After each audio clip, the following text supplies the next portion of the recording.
Hello everyone. Back again with film recaps. In this video, I will recap one of the horror films from 2021, titled Don't Say Its Name. Before we get to the storyline, I'd like to wish everyone a happy and great day. Without further ado, let's get straight to the storyline. The film begins by showing a girl named Karis, who is forced to go home on foot after her car's radiator breaks down. She has just returned from expressing her arguments at the band council meeting, and she asks her mother to pick her up on the street. In the meantime, Karis is being followed by a mysterious car, which refuses to provide her with a ride when she signals for one. At first, the car slowly follows her, but once it realizes that Karis is trying to run away, the car starts to accelerate towards her.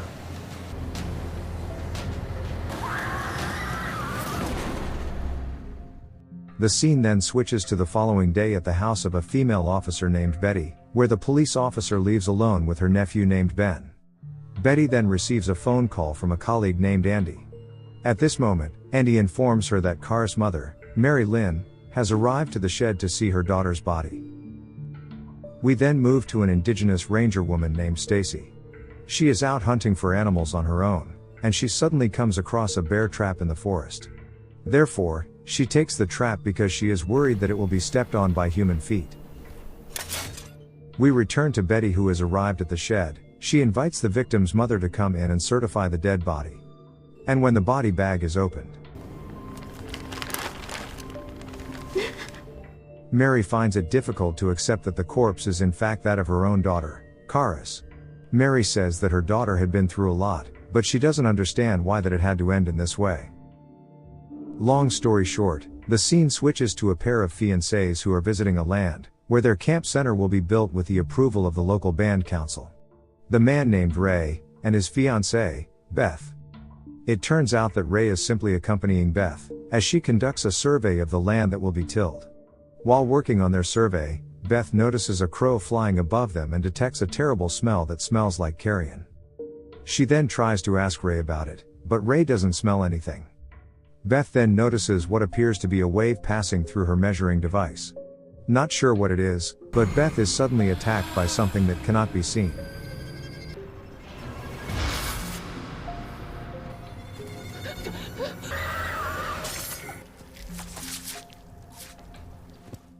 A few moments later, Betty and Andy rush to the scene after receiving the report. Andy then explains that Beth is employed by WEC, an organization that is planning to build a camp center in the indigenous territory.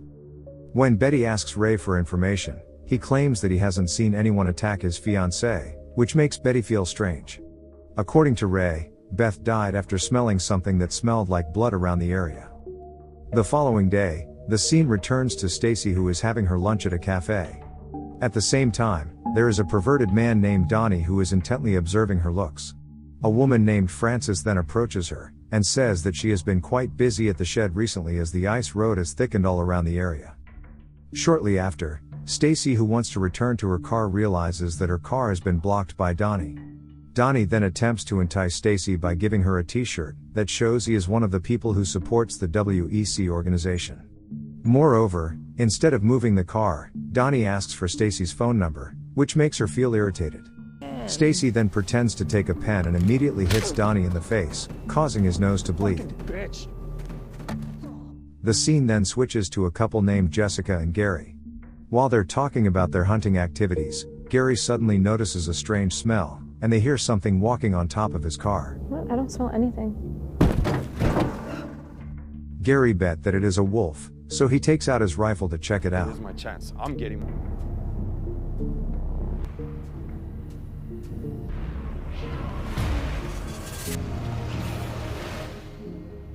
Gary? The moment Jessica sees her boyfriend's intestines pulled out, she freaks out and closes the car door right away. Soon after, Betty and Andy come to the scene, and Betty begins questioning Jessica about the incident. Betty is quite surprised when Jessica mentions the death, which sounds eerily similar to the previous death incident she dealt with. According to Jessica, she didn't see or smell anything like what Gary claims. Meanwhile, Stacy is hunting rabbits in the forest, and soon she is surprised by the arrival of Betty. Betty then wants to make her a deputy, and asks her to join in the investigation of mysterious murder cases that occur in their local area. Stacy initially refuses, but because she is the only person skilled in tracking there, she has to accept Betty's request. They then proceed to the shed, and begin to examine the condition of the corpse, which looks terrible. From the wounds Stacy observes, she believes that they were caused by an attack from a hunting beast. As they are about to leave, Betty notices the strange chain Francis is wearing. Betty also feels weird when she sees Francis doing something strange in the shed. After that, Stacy goes to meet her uncle and informs him about the beast that is now terrorizing the townspeople. When Carson hears this, he rushes out with equipment and weapons to assist his niece in her investigation. Betty, on the other hand, is currently engaged in an investigation into the spirituality of the indigenous people in the area. She then finds a photo of Francis who turns out has something to do with the spiritual activity. Meanwhile, Stacy and her father begin to walk through every path in the forest. They then start putting a bait of animal flesh to lure the beast out. But suddenly,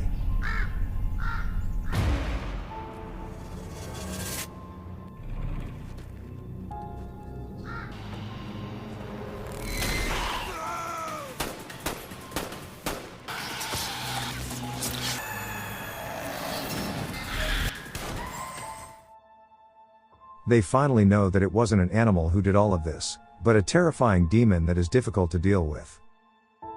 Seeing her father is severely injured, Stacy immediately takes him to the hospital. Carson is now undergoing an emergency treatment at the hospital, and they are visited by Betty as well.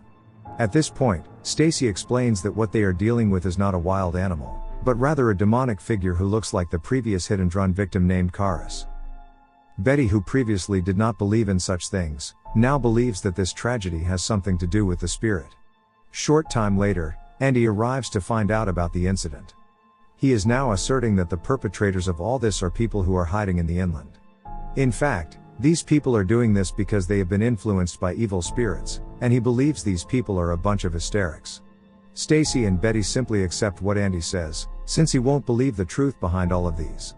Following that, Carson then asks if any of Karis' organs, including her heart, are still in her dead body, as if he understands what's going on. The scene then switches to Frances, who is visiting the site of Karis' death, and she's suddenly approached by Mary. They then tell each other about the good things that Karis had done throughout his life. Strangely, at the end of their conversation, Frances hears the sound of a strong wind blowing. What's happening? The following day, Beth is seen busy looking for clues to every murder case in her town. And Betty finally begins to see a bright spot, where she realizes the clothes worn by the victims are from the same organization, which is the mining organization, WEC. Plus, their partners who had nothing to do with the organization were not injured. She also comes across articles claiming that the local band council had sold licenses to WEC without approval. She then finds an article about how active Karis is as an activist while she is still alive. After that, Betty asks about the video project of her nephew's meeting on land mining. It is revealed here that Carson is actually one of the people who supported the mining project. This is because they can take this opportunity to build their community based on what the company has promised them. Mary and Karis, on the other hand, are opposed to it all because it threatens the ecosystem, which includes forests and rivers.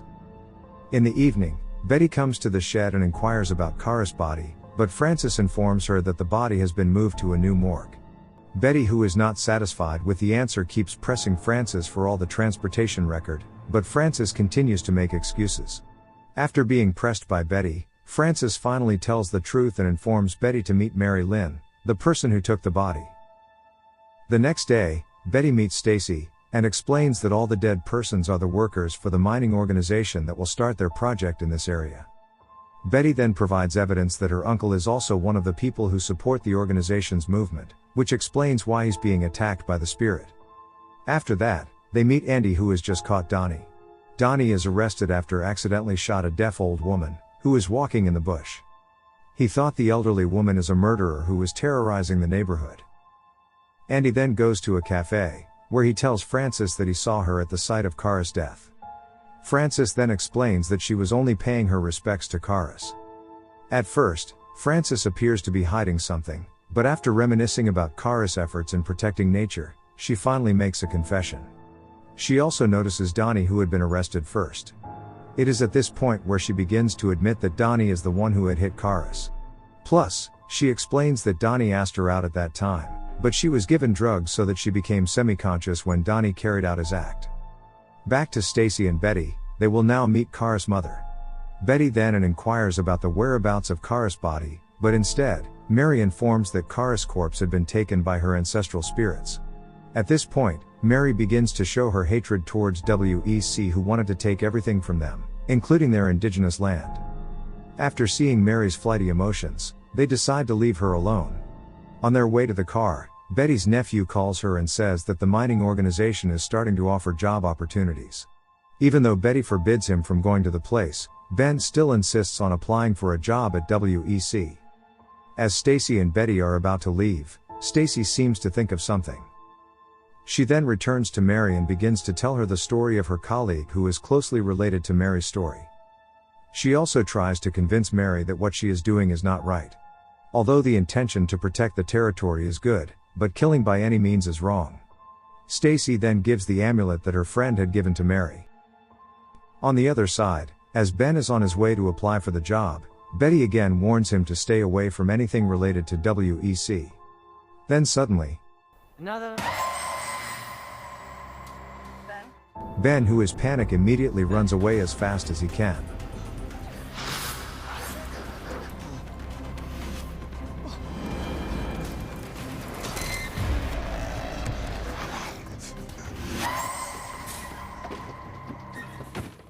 Fortunately, he manages to get into his house and survives the pursuit of the demon Karis, who doesn't like his intention to work for the organization. Not long after, Betty arrives at her house, and immediately goes right to the basement to rescue Ben.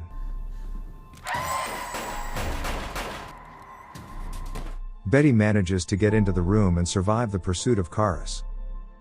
Shortly after, Stacy arrives at Betty's house as well, and armed with her rifle, she intends to put an end to it all.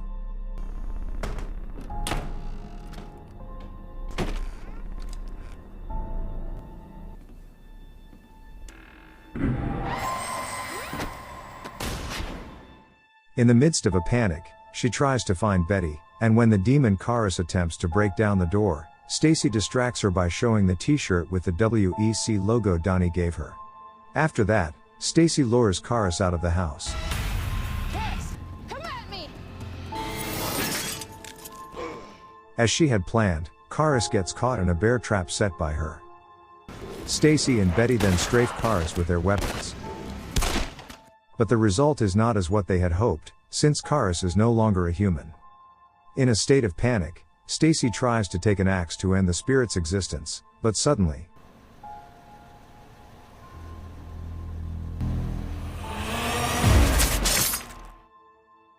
Karis manages to escape from the trap and hurt Betty. In the end, Stacy and Betty start to feel confused about what to do.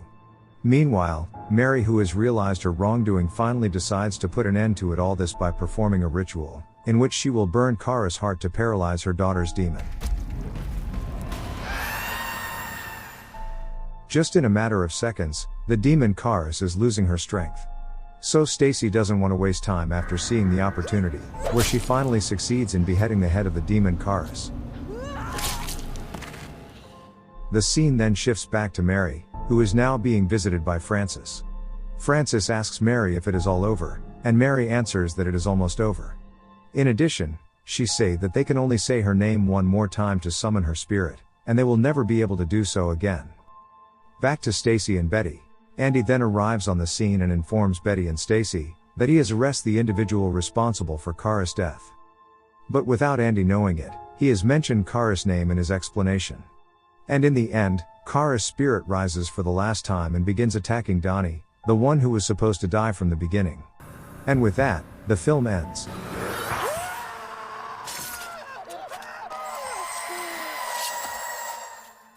To make it short, the mining company has always wanted to control the lands of the Native Americans in the area. However, activists in the area do not agree if the land is converted into mining, which will certainly damage the ecosystem and environment. The land is a legacy of the indigenous ancestors who once lived on it, where Karis and his mother are one of the most active community activists in the area. Unfortunately, on that fateful night, Donnie, the culprit and apologist for the organization, carried out his dirty work by crashing Karis to death. As a result, the mother refuses to accept this and performs a black ritual for her family lineage, in which Karis can be summoned by calling her name as mentioned at the end of the film. By taking the body and heart of Karis, she transforms into a demonic figure who will continue to assassinate those who are associated with the organization. But at the end of the story, Karis' mother is awakened by Stacy, so that in the end she decides to end what she has started. Okay guys. That's all the recap for Don't Say Its Name 2021. Thanks for watching. See you again in the next video.